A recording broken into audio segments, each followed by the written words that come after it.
Lee stared out the window of the salvage ship, watching metal pieces float past in the darkness of space. He worked on the horizon for 6 months now, and usually his job was boring. Find old ship parts, maybe some equipment, bring it back. Nothing exciting ever happened, until today. The ship's screen started beeping. Something was out there, something new. "Hey, I see something weird in Sector 7, Lee called to his captain. Captain Park looked up from his desk. His tired eyes didn't show much interest. "What kind of weird?" "An escape pod, but not like ours. It looks different, fancy." Park waved his hand. "Leave it alone, Lee. Strange stuff means trouble. We don't touch things we don't know about." Lee nodded. "Yes, sir." But inside his brain was thinking hard. That pod looked damaged. What if someone was inside? Someone who needed help? He went back to his station and pretended to work on reports. The other crew members were busy with their own tasks. Nobody watched him carefully. A plan formed in his mind. After lunch, when everyone spread out across the ship, Lee grabbed his spacesuit. "I'm checking the outer hull for damage," he lied to Jihoon, his friend. "Some metal hit us earlier." Once outside, Lee pushed himself through space using small jets on his suit. The stars around him stayed perfectly still as he moved closer to the strange pod. It spun slowly in the dark. Up close, he saw how different it was. Human pods were built like metal boxes. This one curved and flowed, made from some material that seemed to shine in the starlight. Symbols glowed along its surface. Not letters, like humans used, but patterns that moved and changed like living things. Lee floated to the transparent section and looked inside. His breath caught in his throat. A small figure lay inside. No bigger than a human child, but clearly not human. The skin was blue, not like human blue when cold, but sparkly like crystals. 4 eyes were closed.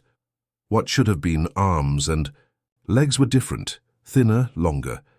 The creature had 4 arms instead of 2. It wore some kind of uniform with those glowing symbols, which now flickered weakly. Lee checked his suit's scanner. Life signs were there, but very faint.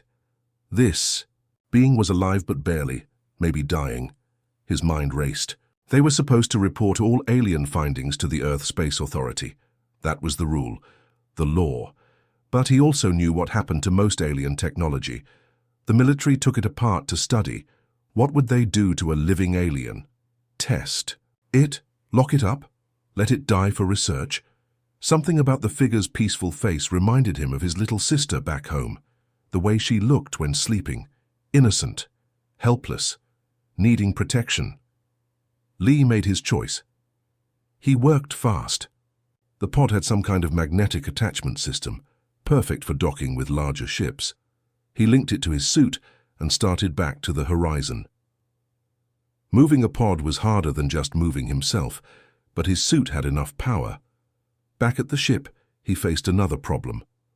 How to bring the pod inside without anyone seeing? The main airlock would be impossible. Too many people passing through. The maintenance bay, yes. That large storage area where they kept spare parts. Few people went there, and only when things needed repair. Lee maneuvered the pod through the bay's external hatch. Inside, he pushed the pod behind some large crates. He covered it with a salvage top made to protect equipment from magnetic interference. Perfect camouflage. Lee returned to his regular duties, trying to act normal. His heart beat fast in his chest. What had he done? He just smuggled an alien onto his ship. Broke about 12 laws and ship regulations. If caught, they might throw him in prison for years. But every time doubt crept in, he remembered those 4 closed eyes, the weak breathing he saw on his scanner. If he reported this to Captain Park right away, would they even try to help? Or would they see this as some valuable discovery to sell to the highest bidder? The pod's life support system still worked at least. His scanner showed the inside kept the right atmosphere for its passenger. The creature was safe for now. Lee just needed to figure out what to do next. Late that night, when most crew members slept, Lee snuck back to the maintenance bay. He brought his medical kit, the basic one every crew member carried. He had no idea if human medicine would work on an alien, but he had to try something. The pod's transparent top opened with a touch to the right symbol. The air that came out smelled different, sweet, like flowers, but with an electric tang. Up close, Lee saw the alien was female. Something about her features told him that, maybe the softer angles of her face or the gentler proportions. She lay very still, chest rising and falling slowly. Lee checked for wounds. One of her forearms was bent wrong. Broken, probably. There were marks on her uniform that looked like blast damage. She'd been in some kind of fight or accident. He couldn't set the arm without knowing her biology, but he could stabilize it. Lee used supplies from his kit to create a simple brace. As he worked, one of her eyes opened slightly. A deep purple, like a human eye, but more complex. It focused on him for a moment, then closed again. Lee jumped back. She was conscious, but she didn't react to his presence. Maybe she was too weak to care, or too hurt to understand. He finished with the brace and backed away. Tomorrow he would need to figure out more. For now, he covered the pod again and returned to his quarters. His small room felt different now. Normal, but changed by his secret. Lee lay on his bed, unable to sleep. Outside, stars continued their endless dance, and somewhere on his ship an alien life depended on him. What had he gotten himself into? And more importantly, what would he do next? The ship hummed around him as it traveled through space, carrying all their normal duties and routines. But hidden in the maintenance bay was anything but normal. Lee closed his eyes and tried to sleep. Tomorrow would bring new challenges. Tonight, he just needed rest. Tomorrow, he would check on his secret. Again. Tomorrow, he would have to decide how to help a being from another world. For now, though, he tried to silence his worried thoughts and let sleep come, one day at a time. That's how he would handle this impossible situation. One careful secret, a day at a time. Lee spent the whole night in the maintenance bay. He opened his medical kit and spread the tools on the floor.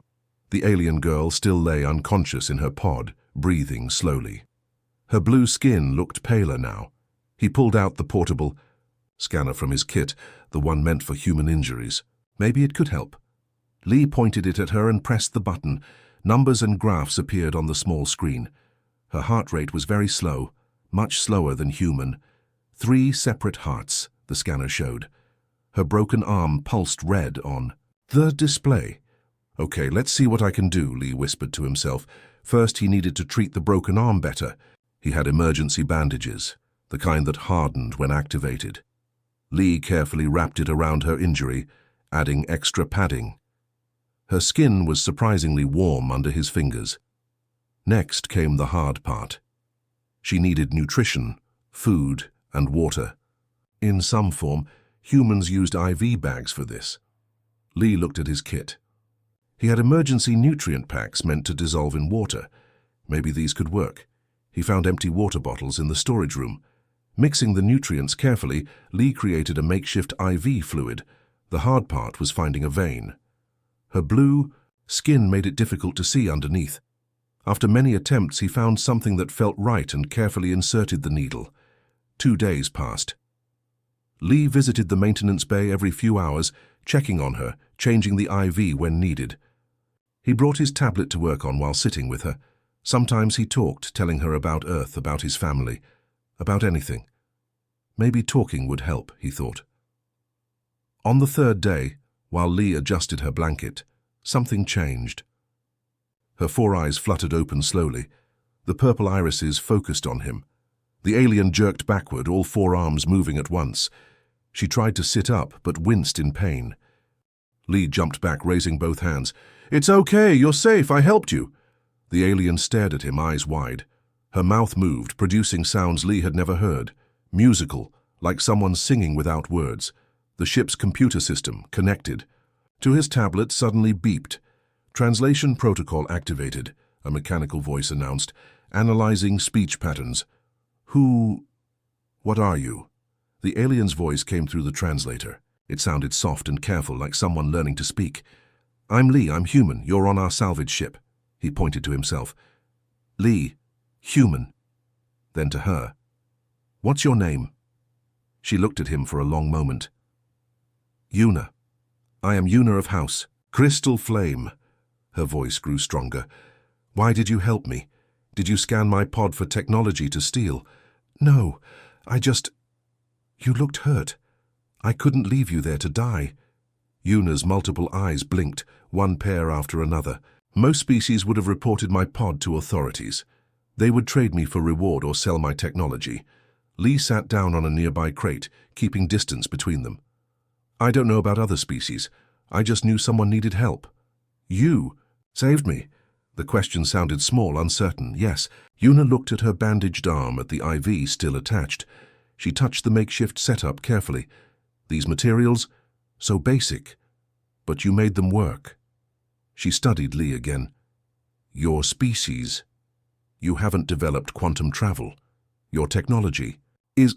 She paused, searching for words. Primitive? Lee finished with a smile. Simple, she corrected. But effective. She looked around the maintenance bay. Where am I exactly? Lee explained about the horizon, about their salvage mission, about how he found her pod in the debris field. Yuna listened carefully, nodding sometimes. And where is my pod now? Hidden here, no one else knows about you. Her eyes widened again. You kept me secret? From your whole crew? Yes. Why? Lee thought about this. Because I wasn't sure what they would do. Some might want to help. Others might see you as valuable property. I wanted to make that choice when you were awake, not while you were helpless. Yuna was quiet for a while. In my empire, we have strict rules about first contact. Lesser species... She stopped, looking embarrassed. I mean, newer species should be approached carefully, through proper channels. We have similar rules on Earth, Lee admitted. I broke quite a few of them. And what happens if your crew finds me? Honestly, I don't know. We're supposed to report all alien contact to Earth authorities. They would probably want to study your technology. Study you? Maybe, Yuna shuddered. My people were betrayed recently. The Void Hunters. They pretended to want peace. Then they attacked during the summit. My father's, the Emperor. He put me in that escape pod when they invaded our ship. I watched our fleet burn as I fled. Her voice broke. 3 of her eyes produced tears that glowed slightly in the dark bay. Lee reached out but stopped himself. He didn't know if touching was appropriate. I'm sorry, he said simply. You don't even know me. Don't know my people, yet you show kindness. Yuna wiped her eyes with one of her uninjured arms. Your species fascinates me, Lee of Earth. Despite your simple technology, you saved me. You took incredible risks. Sometimes doing the right thing means taking risks. Yuna shifted position, wincing again. How long was I unconscious? 3 days. 3 Earth days? Yes. She considered this. I should leave soon, find a way back, to warn what's left of my empire. The Void Hunters might track my pod's energy signature here. Fear gripped Lee's stomach. They can track you here? Not precisely, but they know this sector. If they scan thoroughly... She didn't finish the sentence. Okay, then we need to plan. First, you need to heal more. Can you walk? Yuna tested her, legs carefully. The translator picked up her grunt of pain. Not well. I need at least 2 more days of rest. Over the next hours, they talked more. Yuna explained about her empire, the Crystal Flame dynasty that controlled several star systems. She spoke of advanced ships that could cross galaxies in days, weapons that could crack planets, medical technology that could regrow limbs. But, she admitted, we lack something your species has. What's that? Adaptive thinking. When things break, we replace them with exact copies. When problems occur, we follow established solutions. Your people, you improvise. You create new answers. From old parts. This bandage, for example. It's not meant for my physiology, but you made it work. Lee felt oddly proud. Humans are good at making do with what we have. It's impressive and concerning. Why concerning? Yuna's eyes met his, all 4 of them. Because if your species advances quickly enough, you could become dangerous, or incredibly helpful allies. The word allies hung in the air between them. Lee wondered if he was making friends with an enemy of humanity's potential future, or saving someone who could bridge the gap between Earth and the stars. Their conversation ended when Lee heard voices outside the maintenance bay. He quickly helped Yuna back into the pod and covered it. I have to go. I'll be back tonight with more supplies. Yuna nodded. Be careful, Lee, what you're doing, the risk you're taking for a stranger. I won't forget this. As Lee slipped out of the bay, he realized his life had changed completely. 3 days ago, he was just a salvage worker with a boring routine. Now he was hiding an alien princess from enemies that could destroy planets. The thought should have terrified him. Instead, it felt oddly exciting. For the first time in months, Lee felt like he was doing something that truly mattered. Back at his station, he pretended to check equipment readings. Inside, his mind raced with questions. How long? Could he keep this secret? What would happen when Yuna was strong enough to leave? And most importantly, were the Void Hunters already looking for her here? The stars visible through the viewport seemed different now. They weren't just distant lights anymore. They represented worlds with people like Yuna, with conflicts and alliances with technologies beyond human imagination. Lee took a deep breath and returned to his duties. He had a secret to keep, an alien to heal, and somehow he had to protect not just Yuna, but possibly his entire crew from whatever might come looking for her. The adventure was just beginning. The alarm screamed through every speaker on the ship. Red lights flashed in the hallways. Lee ran to the bridge where the crew gathered around the main screen. 3 ships coming in fast, reported Summon, the sensor officer. Her fingers moved quickly over controls. They're big, really big, Captain. Park stared at the screen. What design is that? I've never seen ships like those before. Lee felt cold sweat on his back. He ran to check on Yuna in the maintenance bay. She was already looking at the pod's screen, which showed the same sensor. Data! Void Hunter battlecruisers, Yuna said, her blue skin turning grey like storm clouds. They tracked my pod's energy trail. They found me. How do you know about Void Hunters? Lee asked, panic rising in his voice. Because that's who hunted me. Who destroyed my father's fleet. Her 4 eyes filled with fear. They will destroy your ship to take me back. Lee's mind worked fast. The Horizon was a salvage vessel. It had mining lasers to cut metal and push thrusters to move debris. Nothing that could fight military ships. We need to hide you better, he said. The maintenance bay won't protect you if they scan the ship. Where can I go? My pod will show, on any scan. Lee thought hard, then remembered something. The garbage processing unit. It's in the lowest deck, surrounded by thick radiation shielding. The shields block sensors, and the waste produces interference signals. They won't look there. Quickly, they worked together to move Yuna. She could walk now, though slowly. They used the service elevators when no one was around. The garbage processing room smelled bad, but the thick walls and piles of waste created perfect cover. Lee brought blankets and supplies. I'll come back when I can. Try to stay quiet. Lee, Yuna grabbed his hand with one of her 4 arms. If they find me, don't let them know you helped.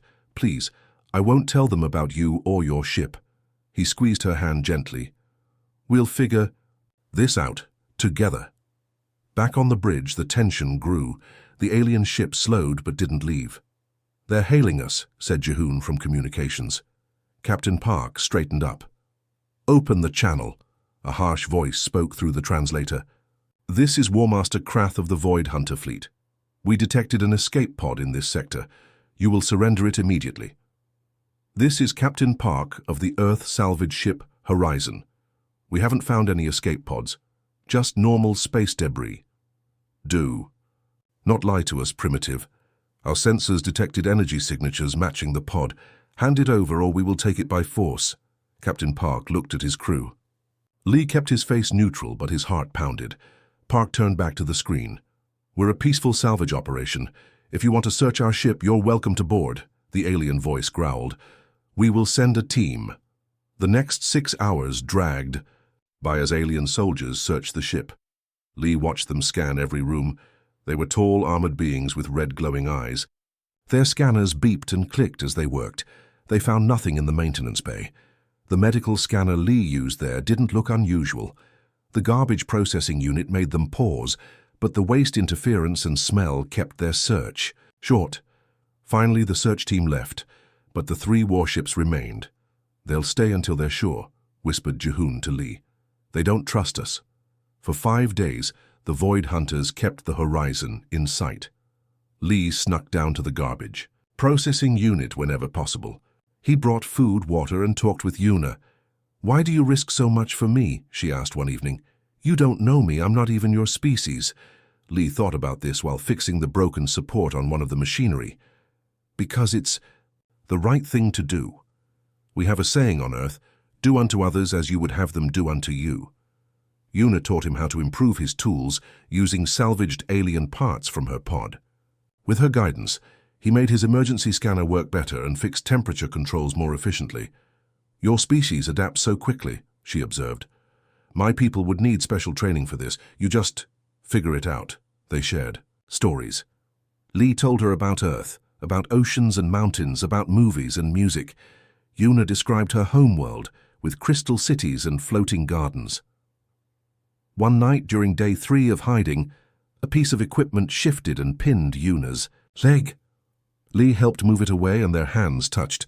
He had 5 fingers, she had 4 more delicate ones.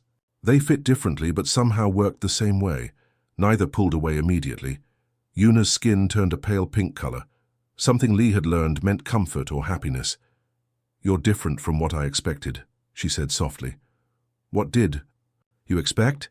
I thought primitive species would be crude, selfish, but your whole crew, you take in a stranger. You protect someone who could bring danger to your ship." "Not everyone would do that," Lee admitted. "But I believe most humans want to help when they can." They talked about their species' similarities. Both valued family bonds, honor in keeping promises, and protecting those who couldn't protect themselves. "My father taught me to be strong," Yuna said, "but also to show mercy. He said true strength is knowing when not to fight." Sounds like he was a wise emperor. Yuna's eyes dimmed. He was. On the 4th day, Yuna asked, "What happens when they leave? Will you help me find a way to warn my people?" "Yes," Lee promised without hesitation, "even though it might mean never. Seeing your home again? If you help me, you can't return to Earth. The Void Hunters will mark you as an enemy." Lee considered this. Some choices are worth the risk. By day 5, tensions on the ship were high. Crew members argued about the alien ships. Some wanted to contact Earth authorities. Others feared drawing more attention. Late that night, Lee visited Yuna again. The garbage processing unit had become their secret meeting place. They had arranged boxes and found clean corners to talk in. How much longer can they stay, Yuna wondered. They can't waste resources searching forever. "I don't know, but our supplies are running low too. We'll need to dock somewhere for fuel and food soon."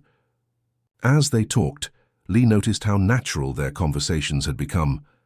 A week ago, she was a complete mystery. Now, despite their differences, they understood each other's feelings and thoughts. That night, as Lee returned to his quarters, he wondered what would have happened if he hadn't saved her. The Void Hunters would have found nothing. The Horizon would have continued its boring salvage route. His life would have remained simple and predictable, but then Yuna would be gone.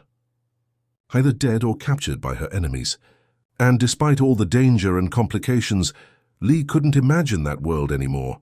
The stars outside his window looked different now. Each point of light could be someone's home, someone's problem, someone's adventure. By saving Yuna, Lee had connected himself to that larger universe. Tomorrow would bring new challenges. The Void Hunter ship still waited. Supplies still ran low. His secret still needed keeping. But tonight Lee felt something he hadn't in years. Purpose. His boring job had become a shield protecting an innocent life. His simple ship had become a sanctuary in space, and he had become someone's hope for survival. As sleep finally came, Lee wondered what tomorrow would bring. Would the hunters finally leave? Would their supplies last? Would anyone discover his secret? The answers waited.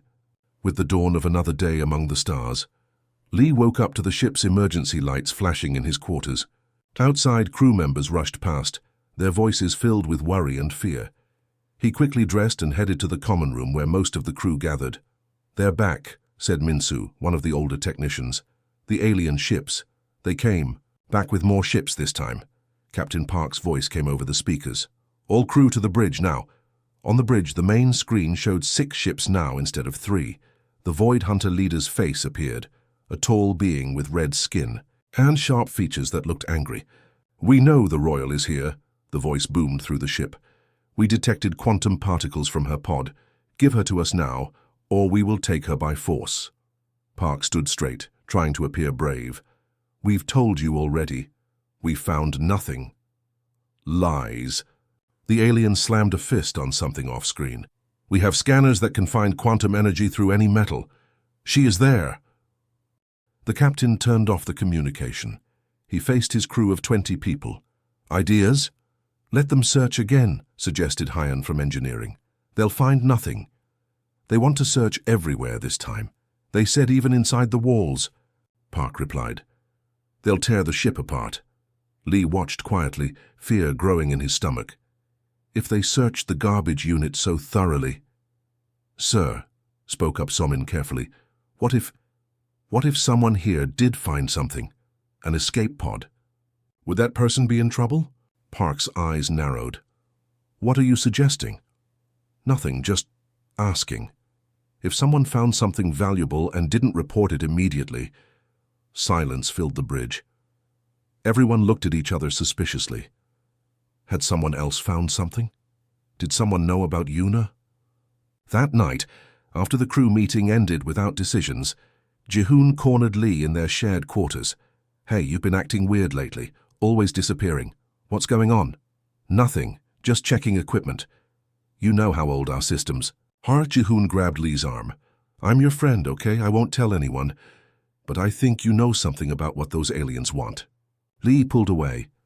"There's nothing to know." Later that night, Lee crept to the garbage processing unit. Yuna was awake, sitting in the corner looking tired. "They're not leaving," she said immediately. "I heard the alarms. Worse. They're coming, back to search every inch of the ship. They say they can detect quantum energy." Yuna's skin turned pale blue. "They must have new scanners. We need a plan." Before they could talk more, they heard voices. Lee quickly stepped out of the unit, closing the door. Jihoon stood in the hallway. "I knew it," Jihoon pointed at the door. "You're hiding something in there. Keep your voice down. Let me see." Jihoon pushed past Lee and opened the door.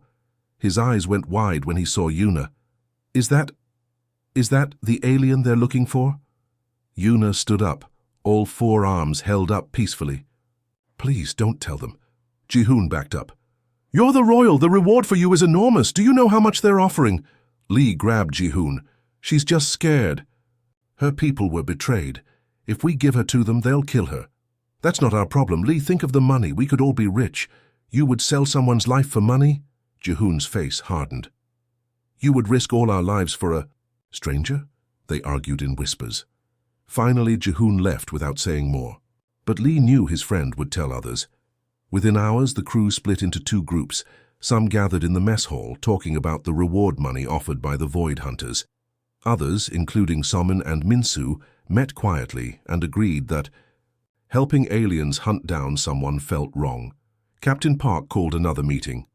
"I've been informed that some crew members might know more about what the aliens want." He looked around the room. "Anyone want to share information?" Lee stayed. Quiet. So did Jihoon, though his eyes kept glancing at Lee. "Fine, we'll handle this together as a crew. No one will act alone." But Lee knew the situation was getting dangerous. That night, he visited Yuna again, using back corridors to avoid others. "Half. The crew wants to turn you in for the reward," he told her directly. "The other half thinks it's wrong, but they might change their minds if the Void Hunters threaten us more." Yuna sat close to him in the dark corner. "I have my own ship's escape beacon. I can activate it to call for help from my people, but—" She hesitated. "But what?" "It might bring my Empire's military ships here. That could cause a bigger fight. Your ship would be in the middle of it." Lee thought hard. "We're already in trouble. Maybe having your ships here would at least give us protection." "You would call my people, even knowing your ship might be destroyed in the battle?" "I'd rather die trying to do the right thing than live knowing I gave up someone innocent." Yuna's skin turned that soft pink color again. In the dim light, her crystalline skin almost glowed. "You keep surprising me, Lee. Your species. You care so much about others." "Not all of us. Some of my crew would hand you over right now for money. But you won't." They sat in silence for a while. The ship's systems hummed around them. Outside, the Void Hunter ships kept their position. "Can I tell you something?" Yuna asked softly. "Of course. Where I come from, royalty must marry within other noble houses. It's been that way for thousands of years. Love, personal choice, those things come second." Lee wasn't sure why she was telling him this. "That sounds lonely." "It is. But I always accepted it. Until—" She paused. "Until what?" "Until I met someone who would risk everything for a stranger. Someone who sees me as a person first, not a princess or a political prize." Lee understood then. His heart beat faster. "Iona, I know it's impossible," she continued quickly. "I'm responsible for my entire species. When I return home, I'll need to rebuild our empire, form alliances, make hard decisions, and you belong here in your world with your family." "Different doesn't mean impossible," Lee said, repeating what he'd told himself many times. Yuna moved closer. Their hands touched again, human 5 fingers intertwined with her 4 delicate ones. "What kind of future could we have?" she asked. "Your lifespan is so short compared to mine. Your home is light years from mine. I don't know about the future, but right now this feels right." They stayed like that for a long moment. The garbage processing unit, with its awful smells and rough metal floors, felt like the safest place. In the galaxy, a noise outside made them jump apart. They listened carefully. Footsteps passed by, then silence returned. "I need to go," Lee whispered. "I'll come back tomorrow morning with food and a plan. Be careful." As Lee reached the door, Yuna called quietly, "Lee?" "Yes?" "Whatever happens, thank you for seeing me, for helping me, for everything." He smiled in the darkness. "Get some rest. Tomorrow we'll figure out what to do next." Lee made his way back through the corridors. His mind raced with thoughts. They couldn't stay hidden much longer. The Void Hunters grew more impatient. His own crew was divided. Some might try to grab Yuna for the reward at any time. Maybe activating the beacon was the only choice left. Better to face whatever came than to wait for discovery. In his quarters, Lee pulled out his personal tablet. He started making notes, places on the ship they could hide if needed, emergency protocols, crew members who might help versus those who might turn them in. Jihoon watched from his bunk. "Planning something?" "Just updating maintenance logs." Lee lied. "You know, the Void Hunters are offering 10,000 credits for information, 20,000 for direct help capturing their target." Lee kept typing. "That's a lot of money. Enough to retire early, start a new life." Jihoon paused. "But it's blood money, isn't it? Trading a life for credits." "What do you think?" I think I need to sleep on it." The night passed slowly. Lee dozed fitfully, waking at every sound. Each time he wondered if the Void Hunters had decided to attack, or if his own crew members had gone to betray Yuna. Morning came with new tensions. Captain Park announced that the Void Hunters demanded one final search. This time, they would bring equipment that could scan through any material on the ship. "This is it," Park told his crew. "After this search, if they find nothing, they'll either leave or attack us. Everyone needs to decide where they stand." Lee caught Jihoon's eye. His friend nodded slightly, a signal that he wouldn't betray them. At least Lee hoped that's what it meant. As the crew prepared for the incoming search party, Lee made his decision. He would tell Yuna to activate the beacon. Whatever happened next would be better than this waiting and fear, but would their makeshift plan work? Could they really survive what was coming? Time would tell.